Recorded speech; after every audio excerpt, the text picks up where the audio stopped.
ang Diyos mo? Aba, humingi ka, sabi ng Bible. Humingi! Ikaw ay bibigyan. Tama? Kumatok! Kaya pagbubuksan. Hanapin! At masusumpungan. Katulad ng itong paper bag na to, maaaring ito o ako, wala na. Pero ano, simple lang. Titignan mo, walang laman. Pero isa, dalawa, tatlo. Wala na siyang laman, pero kapag ikaw niniwala, nagkakaroon ng laman. Kung tutusin mo, parang wala na. Panginoon, pengi muli. Pero tignan nyo, ang humihingi lagi. Ano ang ibig sabihin? Ang ibig sabihin, kapag alam mo laging wala, sabi ng Bible, lagi kang humingi. Tama? Kapag meron ka na, sabi ng iba, pag meron ka na, huwag ka humingi, mali yun. Ibig sabihin, lalapit ka lang sa Diyos pag wala ka. Pag meron ka na, hindi ka na lalapit, mali yun. Ang gusto ng Diyos, maski meron ka pa, humingi ka pa rin. Kasi kinikilalaman ang Diyos eh. At kung alam mo, binigyan ka na, humingi ka pa rin para ano? Para ibigay mo naman sa iba. Amen! Para magdagdagan yung support ng pastor. Amen? Amen! Hello! At ang pastor, may pamilya rin. Amen! Amen! Apa, kailangan din ng mga pangailangan naman. Inaalagaan ng yung spiritual. Amen. Kung ang inyong kaluluwa, spiritual, pinagkatiwala niyo sa Diyos at ginagamit ng pastor. Huwag kayong manghinayang sa tunon, sa manon, o manon, shikmanon, bahala na kayo. Kung wala talaga, magmanong na lang kayo. Pero ang kinaganda lang nito, maski wala, lagi kang humingi. Ang humihingi, laging ibinibigyan. Dahil ang humihingi, anong ibig sabihin?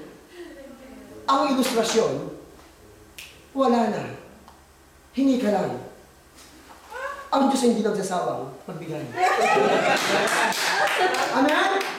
Marami pa ito kasi baka bukas pati mamubos eh. And the last. Listen. Ito ay Philippine money. Pero Kristiyano ka. Ingatan mo lumabas sa bibig mo, mga kapatid. Diba sabi ng Biblia? Dalawa lang lumalabas sa bibig. Laso. Buhay at kamatayan. Ang hila ay pwede kang makasira at mabuhay. Katulad kong 5 piso. Isa, huwag yung gagawin to. Ikaw nanonood. Huwag mong gagayahin to. Dahil hindi mo alam kung anong ibig sabihin nito. Panoorin ninyo. Isa, dalawa, tatlo. Ayaw. Matigas. Ay, nakain. Pero maski anong sira, ibinabalik. Palakpakan natin ang Diyos. Ano ang ibig sabihin? Kung Kristiyano ka, ang lalabas sa bibig mo hindi nakakasira. Kung di kayo lumalabas sa bibig mo, nag-aayos. Tama? Amen. Kaya kung may problema ang isang kapatiran o isang kaibigan, i-comfort mo sa panalita. Hello? Amen! And the last. Last na. Meron tayong kandila. Kasi dito na tayo magtatapos. Sabihin mo sa iyong katabi, ikaw ang ilaw. Come on. Ang ilaw, tumatanglaw sa kadiliman. Amen? Amen. Nagiging meaningful ang buhay mo kapag ikaw nag-iilaw. Amen? Amen. Tignan nyo.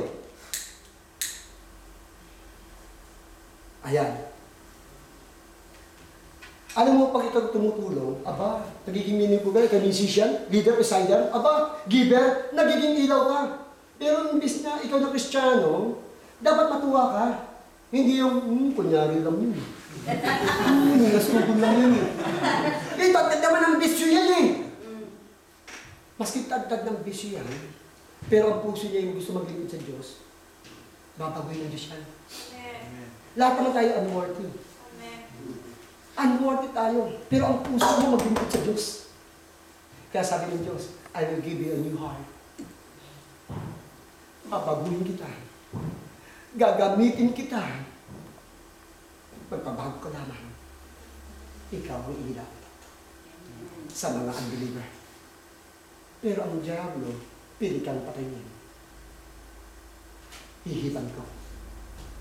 Pag-inipan ko, mga makayaan ko. Isa, dalawa, tatlo.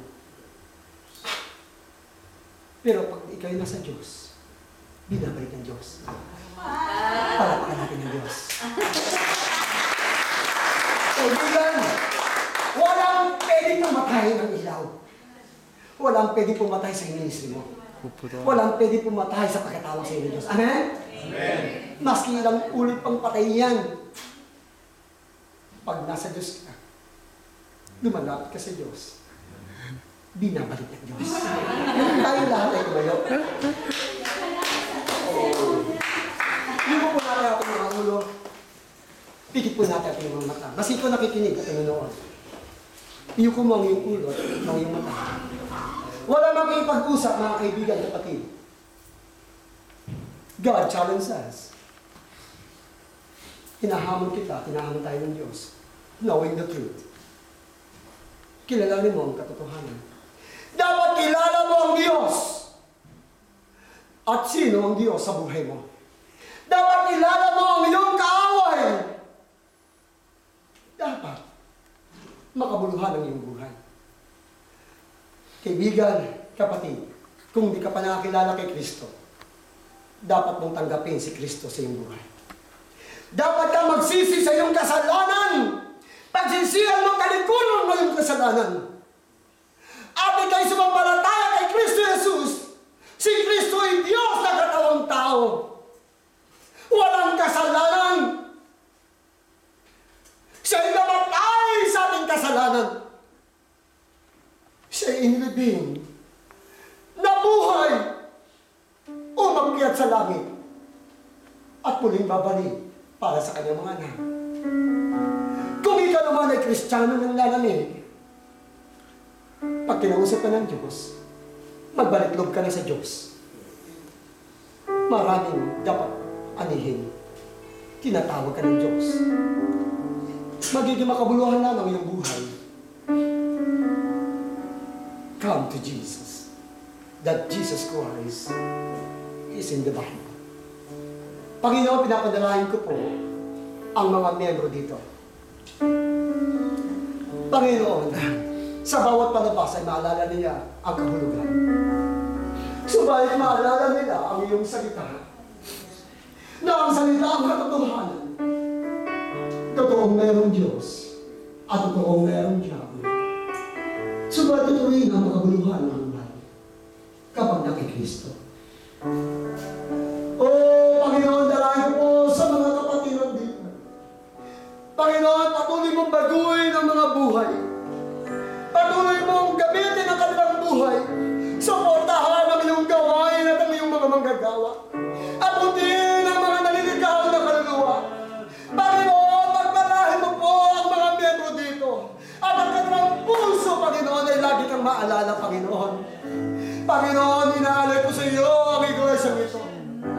Panginoon, magdala kayo ng kaluluwa dito sa iglesia. Panginoon, salamat. Kapatid, kaibigan, kailangan mo magsisi ng iyong kasalanan. Tanggapin si Kristo sa iyong buhay. Sumampalataya ka kay Kristo Jesus. Ikaw ay maliligtas. At nais ka ng Diyos maging meaningful ang iyong buhay. Kung iyan ang panalangin mo, at nais magpagamit sa Diyos, this is the day, this is the time, this is the place. Papalad ka, dahil mapalad, kasama ang Diyos. You're the wrong, the family of God. In the name of Jesus Christ. Lahat ng anak ng Diyos ay magsabi ng Amen. Palakpakan. Ang gandang hapon, God bless you.